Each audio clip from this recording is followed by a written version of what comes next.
The moment I saw my own private property sign drifting down the creek like some sad little raft, spinning slowly in the current, I knew two things at once. One, somebody had crossed a line, and two, it wasn't just anybody, it was them.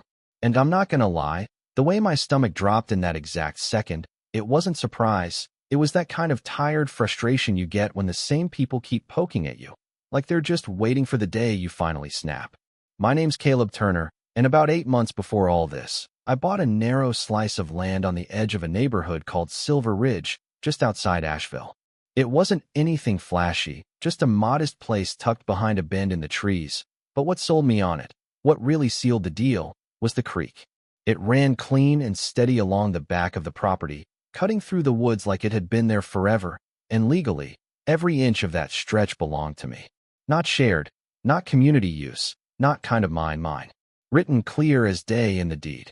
Now technically, my land sat right next to a homeowners association, Silver Ridge HOA, but I wasn't part of it.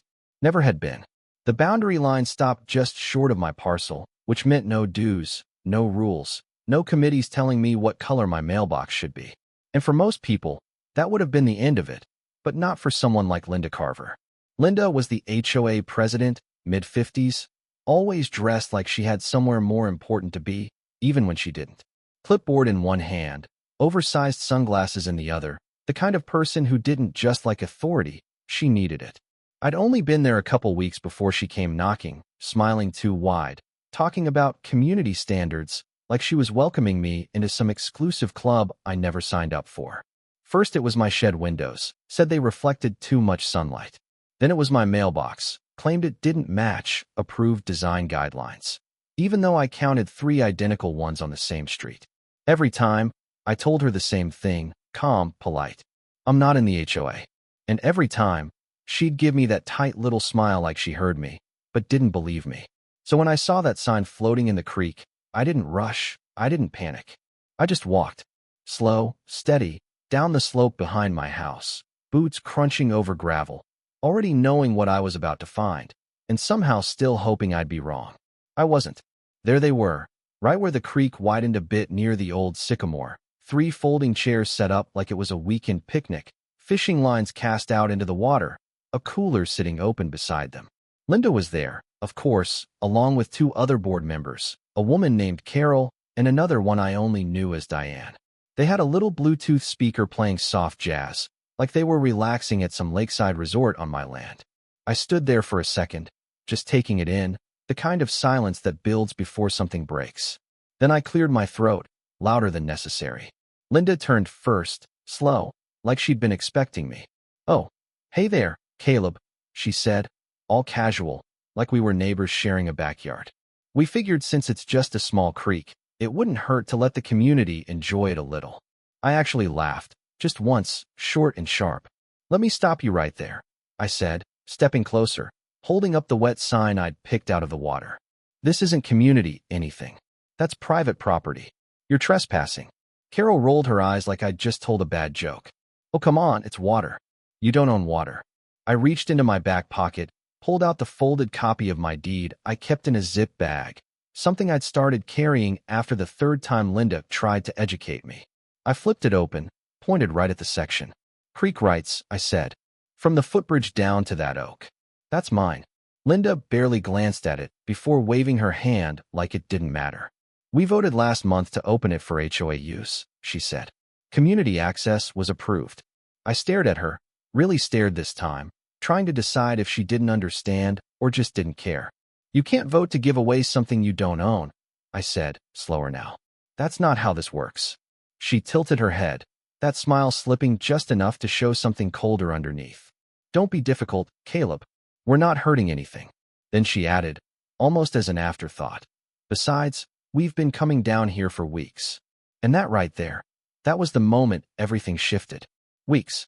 Not today, not once, not some misunderstanding, weeks. I didn't argue after that. Didn't raise my voice, didn't threaten, didn't make a scene. I just nodded once, turned around, and walked back up toward my house. And I could feel them watching me, probably thinking they'd won something, like I'd just given up. What they didn't know, what they couldn't have known, was that I had cameras. I installed them myself the week I moved in, 4 of them, wired, not wireless, feeding into a private server I kept locked in a steel box under my desk. One of those cameras sat angled right at the creek bend where they were now sitting like they owned the place. I hadn't checked that footage in a while. No real reason to. The last time I pulled it up, it was just a raccoon digging through my tackle box like it was on a treasure hunt. But now I had a reason. By the time I stepped inside, I was already pulling up the feed, fingers moving faster than I realized, heart doing that steady thump that means something's about to get real. The footage loaded slow, frame by frame, then snapped into focus. And I wish I could say it was just them fishing, but it wasn't. The first clip that hit me was dated 3 weeks back, early morning, just after 9. Linda was there again, but this time with 2 different board members, both guys, both wearing those neon safety vests like that somehow made what they were doing official. And in Linda's hands was a chainsaw. I actually leaned closer to the screen, like maybe I was seeing it wrong. I wasn't. They walked right up to a dogwood tree near the bank, my dogwood, and without hesitation, they started cutting. I felt something twist in my chest as the trunk gave way, slow at first, then all at once, crashing down into the dirt like it had no say in the matter. They didn't even pause, just dragged it a few feet, set it up like a bench, like they were improving something. Improving my land. I sat back in the chair, staring at the screen, and for a second, I didn't feel angry. I felt something quieter than that. Something colder. Because this wasn't just someone stepping over a line anymore. This was someone deciding the line didn't exist at all. And that kind of thinking doesn't stop on its own. It gets worse. And I had a feeling this wasn't even the worst of it yet. I sat there longer than I probably should have, just letting the footage roll, one clip bleeding into the next, and every second of it peeling back another layer of what they'd been doing while I was out living my life. Thinking the worst I had to deal with was a woman complaining about mailbox symmetry. Turns out, that was just the warm-up. 2 days after they cut down the dogwood, they came back with bags of gravel, dumped it along the muddy path leading down to the creek, spreading it out like they were laying down a welcome mat. And I remember actually muttering out loud, "You've got to be kidding me." Because they weren't even trying to hide it, they were upgrading it. Another clip, different day, they strung a rope swing from a low branch of that same sycamore I'd always liked, the one that leaned just enough over the water to make it feel like a postcard. And then came the one that really made me sit up straight, the one I couldn't just brush off as arrogance or entitlement. Kids, at least 5, maybe 6 of them, splashing in the creek, laughing, while 2 adults sat back in folding chairs with drinks in their hands like it was some backyard family day. And I don't know what it is about seeing kids in a situation like that, but it hits different, because suddenly it's not just about property lines or who's right. It's about liability, safety, the kind of mess that can ruin someone's life if one thing goes wrong. I leaned back, ran a hand over my face, and just sat there for a minute, letting it all settle. Trespassing, vandalism, unauthorized construction, and now potential endangerment. This wasn't small anymore. So I did what I should have done the second I saw that tree go down. I started documenting everything. Screenshots, timestamps, multiple backups, one on a drive, one in a fireproof lockbox, one uploaded to a secure cloud account I'd set up years ago for work. I wasn't taking chances. Then I made 2 calls. First one was to a friend of mine, Rachel Monroe, real estate attorney, sharp as a tack, used to be a county prosecutor before she switched to private practice, and the kind of person who doesn't raise her voice, because she doesn't need to. Second call was to the sheriff's office.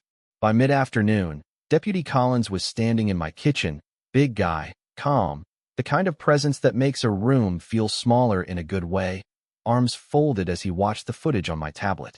He didn't say much at first, just nodded here and there, eyes narrowing a little when the chainsaw came out, tightening when the kids showed up in the water. When it ended, he exhaled slowly, like he'd already made up his mind. "Yeah," he said, "this isn't just a misunderstanding."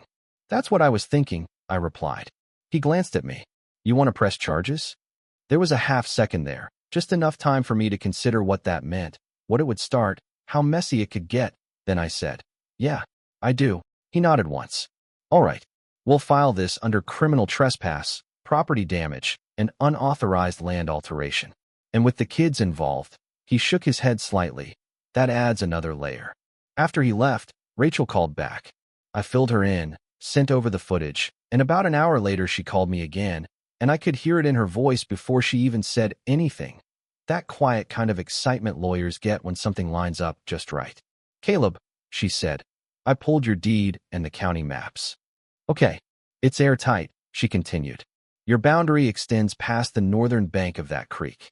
That tree they cut. Fully on your property. Everything they did down there. It's not even a gray area.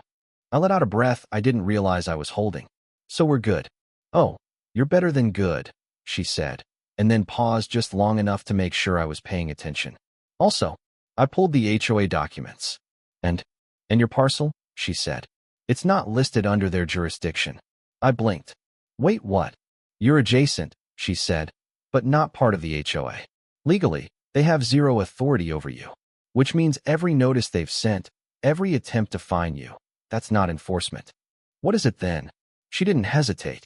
It's fraud. Now, I'm not gonna lie, that was the first time I smiled all day. Not because I enjoy conflict, I don't, but because suddenly this wasn't me versus them anymore.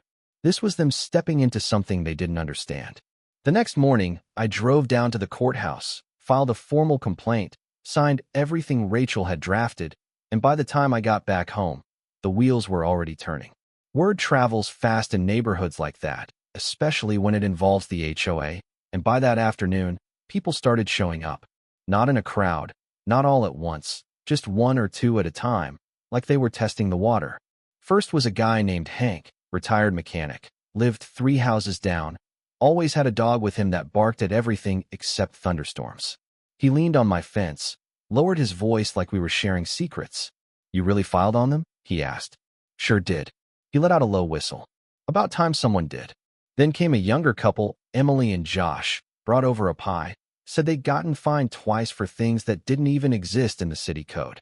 Then a nurse named Alicia stopped by after her shift, said the HOA had threatened her over parking angles in her own driveway. And as they talked, as the stories started lining up, it became clear this wasn't just about me or the creek. This had been building for a while. So I started a folder. Actually, more than one. Physical copies, digital backups, labeled sections, unauthorized fines, harassment, misrepresented boundaries, and now trespassing. I didn't plan it that way, but somewhere in the middle of organizing all that, it stopped feeling like a personal dispute and started feeling like a case. By the weekend, the HOA called an emergency meeting at the community center. I didn't go, didn't need to, wasn't a member anyway, but Rachel did. She went as my legal representative, carrying a stack of documents thick enough to make a point before she even opened her mouth. Later that night, she called me, and I could hear the satisfaction in her tone. You should have seen Linda, she said. I handed out the packets, footage, complaint, jurisdiction notice. She went from confident to, let's just say, less confident. What happened next? Chaos, Rachel said simply. One of the board members tried to distance himself. Another claimed she didn't know the creek was private, which is interesting considering your deed was included in the packet I sent them 2 weeks ago. I chuckled under my breath. That tracks. Here's the part you'll like, she added. They've been issuing fines to at least 9 properties outside their jurisdiction. 9. At least, she confirmed. Which means this isn't just overreach, it's a pattern. And patterns, those are what make cases strong. 2 days later, the citations were officially served. I wasn't there when it happened, but Hank stopped by again, grinning like he'd just watched a good show. Saw the whole thing, he said. Linda tried arguing with the deputy like he was a waiter who got her order wrong. I shook my head. I can imagine. She's not taking it well. Yeah, I said quietly. I didn't expect she would. But what I didn't expect, what I really didn't see coming, was how far they were willing to go to try and push back. 3 days after the meeting, I noticed a white SUV parked near the edge of my property, engine idling, just sitting there. I stood behind my screen door, arms crossed, watching as the driver stepped out, took a few photos of the creek, the new sapling I'd planted where the dogwood used to be, even my mailbox, then got back in and drove off without saying a word. I didn't need a name to know where that came from. And sure enough, the next morning, Rachel called. They filed a request with the county, she said. Property reassessment, claiming you made unreported structural changes. I let out a slow breath. Of course they did. It's a stalling tactic, she said. Try to create doubt, shift attention. Is it gonna work? She paused. Then I heard a slight smile in her voice. No, because the county's already involved from the trespass report. And just like that, their move didn't just fail. It backfired. What happened next didn't feel like something I started. It felt like something that had been waiting to happen for a long time. Like all it needed was one loose thread to pull, and suddenly the whole thing began to unravel on its own. Because the moment the county saw that reassessment request tied to an active trespassing case, it raised questions, and questions bring people with clipboards who don't smile much. The inspector showed up early the next morning, didn't even knock, just walked the property line with a tablet in hand, boots sinking slightly into the damp ground near the creek. I met him halfway down the slope, introduced myself, and he gave me a quick nod before getting right to it, pointing out boundary markers I hadn't even noticed before, small flags tucked into the soil like quiet witnesses. "You're clean," he said after a few minutes, barely looking up. "Everything here lines up with your deed." I let out a breath. "And the HOA?" That's when he finally glanced over, just briefly. "Their community garden," he said, tapping something into his tablet. "It's about 20 feet into county land." I blinked. 20. He nodded. "Give or take." And right there, I knew this wasn't just about my creek anymore. Within a week, it wasn't just the sheriff's office knocking on doors. It was code enforcement, environmental quality, people I'd never seen before walking around with maps and cameras, asking questions nobody on that board seemed ready to answer. Turns out the gravel they dumped near my creek had disrupted a protected runoff channel, something I didn't even know existed, and because they did it without permits, that pushed things up to a state-level issue. And here's the part that still gets me. I didn't even file that complaint. Someone else did. A retired biology teacher named Walter Green, quiet guy, always wore this old fishing hat like he'd forgotten it was on his head. He stopped me one afternoon while I was out checking the new sapling. "I sent your footage to the state," he said, like he was mentioning the weather. I looked at him. "You did?" He nodded, adjusting that hat. "Been documenting runoff problems for over a year now. They tried to find me once, said my compost pile was a violation. I couldn't help but smile a little. Guess they picked the wrong guy."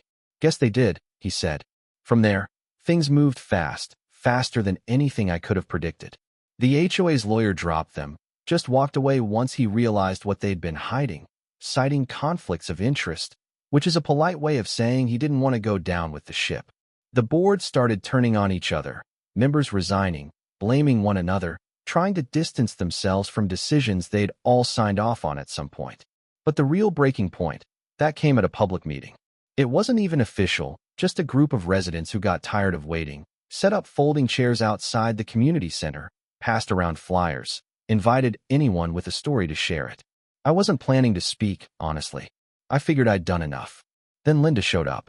Same posture, same attitude, standing there like she still had control of something, flanked by the last two board members who hadn't already stepped down. And when a father started talking about how he'd been fined for putting a small swing set in his own backyard, how his kids couldn't even use it without worrying about penalties, Linda cut him off.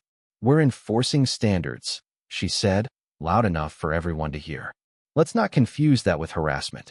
And I don't know what it was about that moment. Maybe it was the tone. Maybe it was the way people shifted uncomfortably, like they'd heard it too many times before. But something in me just said, enough. So I stepped forward. "You mean the same standards that don't apply to my property?" I said. The whole place went quiet. Linda turned toward me, and for the first time since I'd met her, she didn't look confident. "Not really." I held up a folder, thick, worn at the edges from being opened too many times. "These are county reports," I continued. "Sheriff's statements. Environmental violations. You've got over $25,000 in fines pending, and that's before the civil suit." You could feel it then, that shift, like the air itself changed.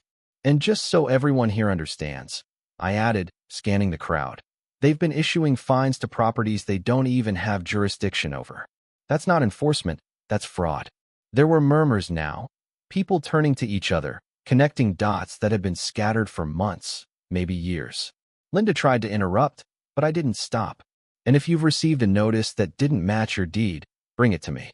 We're putting together a class action." That was it. That was the moment the whole thing broke open. Within days, the state attorney general's office got involved. Subpoenas went out, bank records were pulled, internal emails uncovered, and once those emails surfaced, there was no putting it back together. Turns out Linda and one of the other board members had been approving reimbursements for equipment that never existed, thousands of dollars routed through a landscaping company tied to a family member. It wasn't just control, it was profit. Linda was arrested 2 weeks later. No drama, no headlines, just 2 cars pulling up early in the morning, quiet, efficient, the kind of arrest that doesn't need attention because the evidence speaks loud enough. Another board member followed soon after, charged alongside her. The HOA account was frozen. The remaining members tried to claim they didn't know, but the signatures told a different story. As for me, Rachel finalized the civil suit, and we didn't hold back. Property damage, legal fees, restoration costs, emotional distress, everything. The judge fast-tracked it, called it a matter of public interest, and we won. Full payout. But the part that stuck with me the most wasn't the money. It was what happened after. A group of residents, more than 40 of them, filed a motion using the HOA's own charter to dissolve the board. With members under criminal investigation and others already gone, it passed without much resistance. A new group stepped in, regular people, no agendas, no clipboards, just neighbors trying to fix what had been broken. And slowly, things got quiet again. No more notices taped to doors. No more fines for things that didn't make sense. The creek, it went back to being just a creek. Water moving the way it's supposed to, leaves drifting, the sound of it filling the kind of silence you don't realize you've missed until it's back. One evening, maybe a month after everything settled, I walked down there alone. The new dogwood was taking root, small but steady. The gravel was gone. The rope swing, just a memory. I stood there for a while, hands in my pockets, looking out over something that felt earned. And I remember thinking, maybe that's it. Maybe it's over. But here's the thing about situations like this, they don't always end clean. About 3 months later, I checked my mail and found a certified letter from the county assessor. Said my property was flagged for unreported construction. Attached was a photo, taken from above, grainy, but clear enough. A wooden platform, except it wasn't on my land. It was just beyond my boundary, on a stretch of creek that curved south county land. And somehow, they'd filed the permit under my parcel number. I just stood there in my driveway, staring at that paper, feeling that same old tension creeping back in. Because even after everything, after the arrests, the lawsuits, the fallout, someone thought they could still get away with it. Turns out, I wasn't the only one paying attention anymore. That project got shut down fast. Real fast. And the people behind it, well, they didn't walk away clean either. But I'll leave you with this, because I still think about it sometimes.